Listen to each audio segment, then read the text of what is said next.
Assalamualaikum warahmatullahi wabarakatuh. Yang terhormat Bapak Helmi Yuda, STHI, MAG, selaku dosen pengampu ilmu kalam, yang saya cintai dan saya banggakan, teman-teman kelas B Makul Pembelajaran Ilmu Kalam. Kami dari kelompok 6 akan mempresentasikan hasil diskusi tentang aliran Jabariyah. Sebelumnya, perkenalkan nama saya Muawanah dengan NIM 2321061 sebagai moderator yang akan memandu diskusi perkuliahan pada pertemuan hari ini. Selanjutnya, saya akan memperkenalkan anggota kelompok kami. Yang pertama, Naura Lutfia Hasna dengan NIM 2321051. Yang kedua, saya sendiri Muawanah dengan NIM 2321061. Yang ketiga, Roiha Wardah dengan NIM 2321064.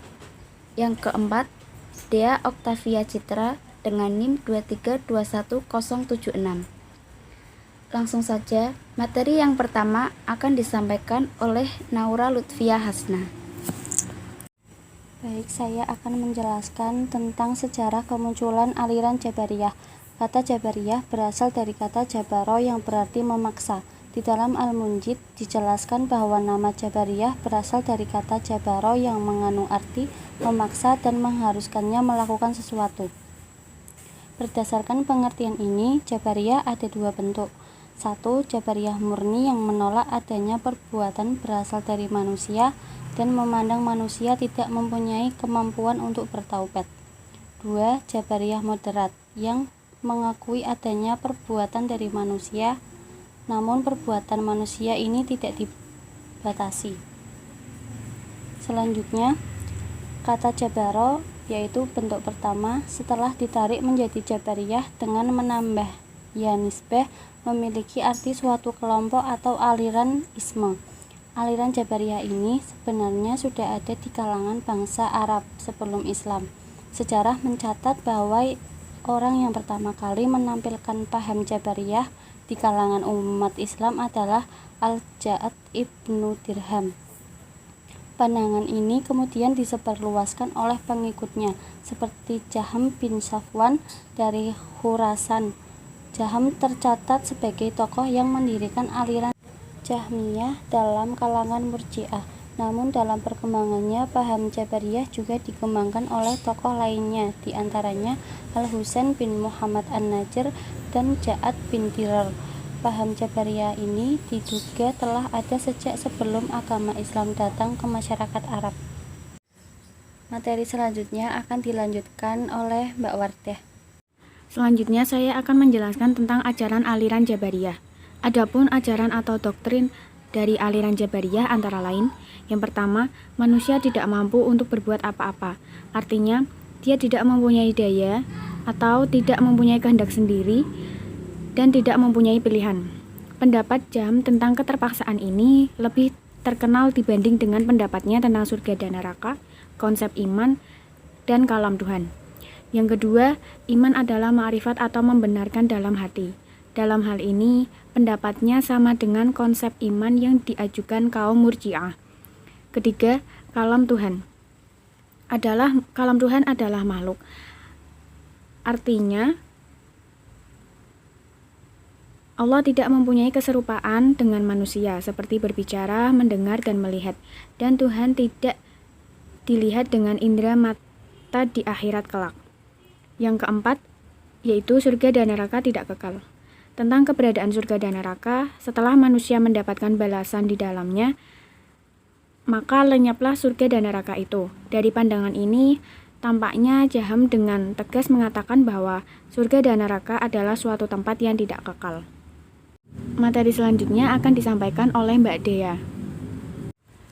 Selanjutnya, tokoh-tokoh dalam aliran Jabariyah.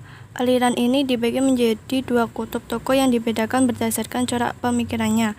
Yang pertama, Jabariyah ekstrim atau murni. Tokoh-tokohnya yaitu A. Ja'ad bin Dirham. Ia adalah seorang hamba dari Bani Hakam dan tinggal di Damsyik. Pendapat-pendapatnya diantaranya satu, tidak pernah Allah berbicara dengan Musa sebagaimana yang disebutkan oleh Al-Quran surat An-Nisa ayat 164. 2. Bahwa Nabi Ibrahim tidak pernah dijadikan Allah kesayangannya, seperti ayat 125 dari surat An-Nisa. B. Jahm bin Sofyan. Nama lengkapnya adalah Abu Mahruz Jahm bin Sofyan. Ia termasuk Maulana Bani Rosib, juga seorang tabi'in berasal dari Khurasan. Dalam hal ini pendapatnya sama dengan konsep iman yang dimajukan kaum Murji'ah. Kalam Tuhan adalah makhluk Allah, maha suci dari segala sifat dan keserupaan dengan manusia seperti berbicara, mendengar, dan melihat. Begitu pula Tuhan tidak dapat dilihat dengan indera mata di akhirat kelak. 2. Jabariyah moderat. Tokoh-tokohnya yaitu A.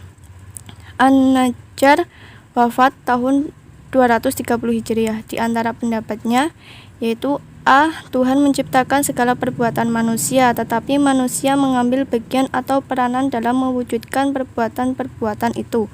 B. Tuhan tidak dapat dilihat di akhirat. Akan tetapi An-Najjar mengatakan bahwa Tuhan dapat saja memindahkan potensi hati makrifat pada mata sehingga manusia dapat melihat. B. Ad-Dihrar, tentang perbuatan manusia sama dengan Husain.